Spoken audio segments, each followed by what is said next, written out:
A while back, I went back to my world to hang out with some friends. We wanted to have a girls' day out and decided to go shopping.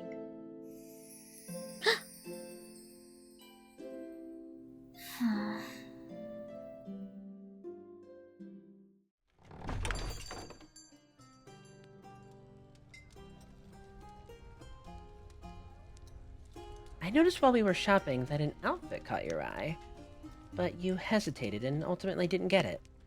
It seemed like whatever you were thinking about it made you uneasy. I noticed that too. Hikari, does this have something to do with your scars? No, it's not that. Well, it is, but it isn't.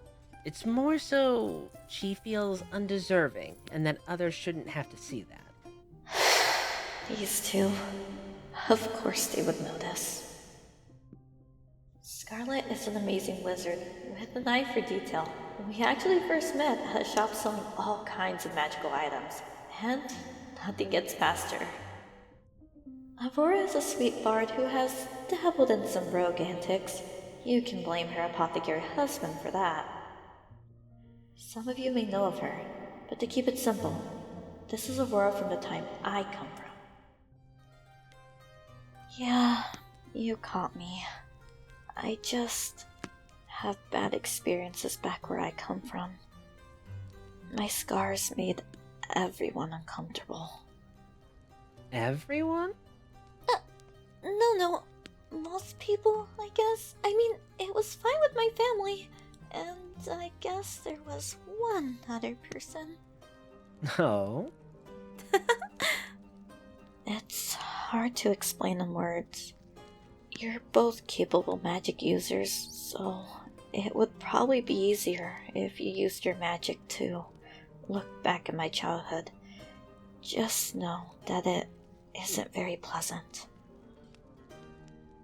If you're sure. Alright.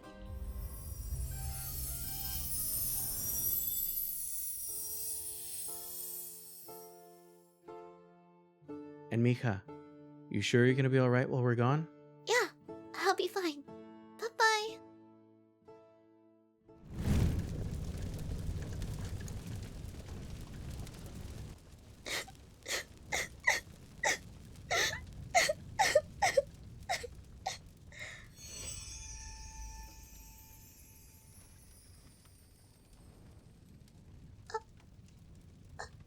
Wait.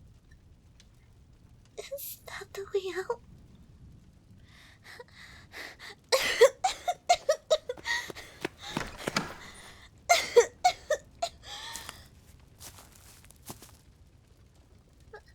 My legs. My hair. What happened to my hair?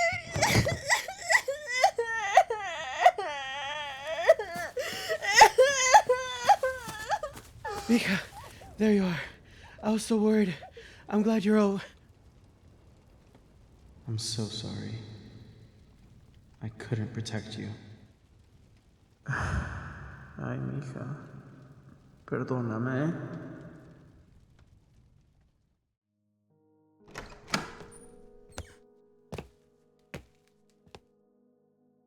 How is she doing? She's awake and doing well. However, several scars will remain on her body. We've done our best to minimize the amount, but as you know, many people were hurt during the attack. We had to help as many people as we could, so unfortunately this is the best we could do. No. Yo entiendo. All that matters is that she's okay. Can we see her? Yes, of course.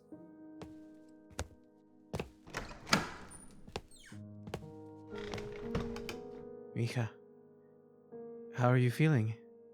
I'm okay. My back kinda hurts now. Well, a lot's happened, Mija. I know it hurts. But you're gonna have to be strong for me, okay? During my recovery, I did have some visitors, mostly friends of my parents. Many of the kids my age were too afraid to step foot in my room. Except for one. Hey, guess what? You have a little visitor today. I'll go ahead and let him in. Hey! It's Eirben from school. I kinda heard everything that happened, and I wanted to come pay you a visit. Oh, I also brought you this! I drew this because I can't visit all the time. So if it's here, then I'm here with you. I'll set it right here for now. Thank you. I wanted to draw myself holding a chancla, but my mom said I should probably try something more heroic. I don't know what she means. She scares me with the chanclas, so I don't see why it wouldn't work on the bad guys. That was the last time I spoke to Eirben, because he ended up having to move away from the village. Some time went by, and I was allowed to go back home. Back to reality.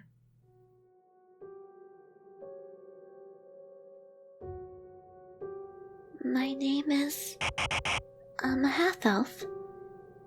I have long brown hair, and I have a warm, happy smile. What happened to your hair? My name is... I'm a half-elf, and I have a warm, happy smile. Why don't you smile anymore? My name is... I'm a half-elf. You're ugly and dumb, and no one will ever love you.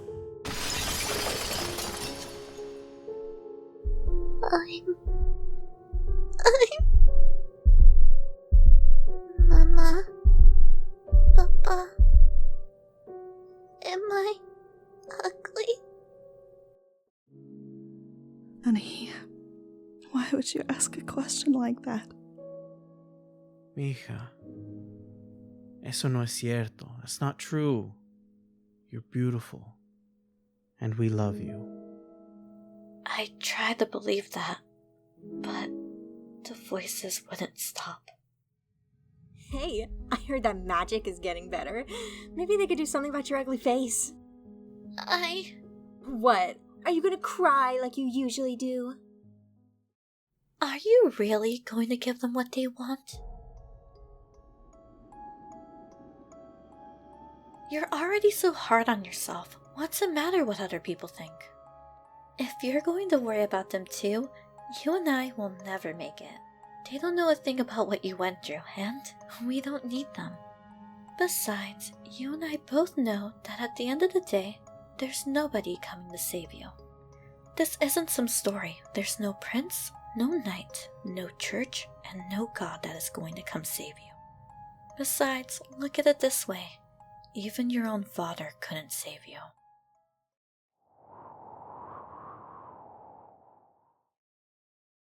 Whatever. As if someone could fix that mess, you freak.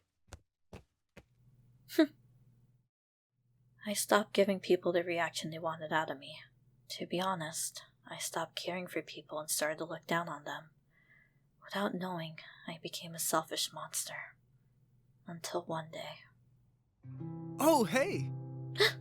Wait, is that Ben? When did he get back? Why is he here now? It's so good to see. I don't want him to see me. Not like this. Why did it have to be now? I'm sorry, Eirben, but I can't let you see the monster I've become. Why are you running? And that was the last time I ever saw him. In the end, I could never bring myself to say any of the things I wanted to. I wasn't even able to look him in the eyes, much less thank him for anything. These regrets I've carried with me every day since then. Perhaps those regrets are what made me want to try again. After all this time I spent regretting not being able to thank him for giving me everything I needed back then. Maybe, subconsciously, I thought the best way to thank him would be to change who I was.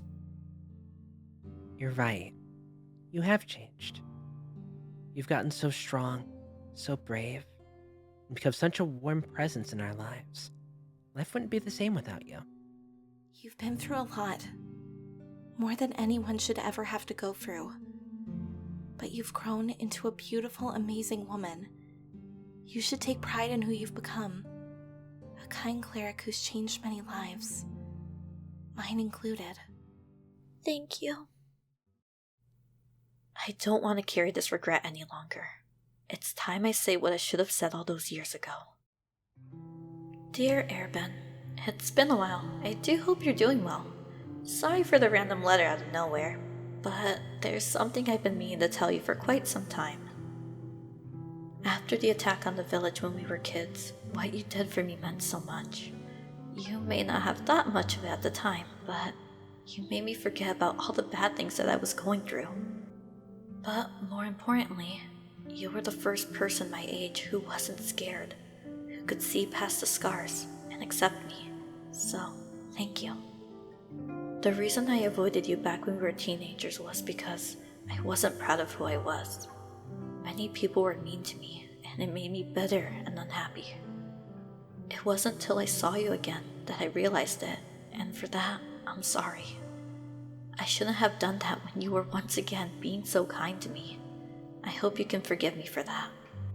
There are no words I can say to convey how thankful I am for having you in my life before you moved. If possible, I would like to reconnect and rekindle our friendship. Sincerely. P.S. I go by the name Hikari now. What's that, babe? Oh, this? It's a letter from an old friend.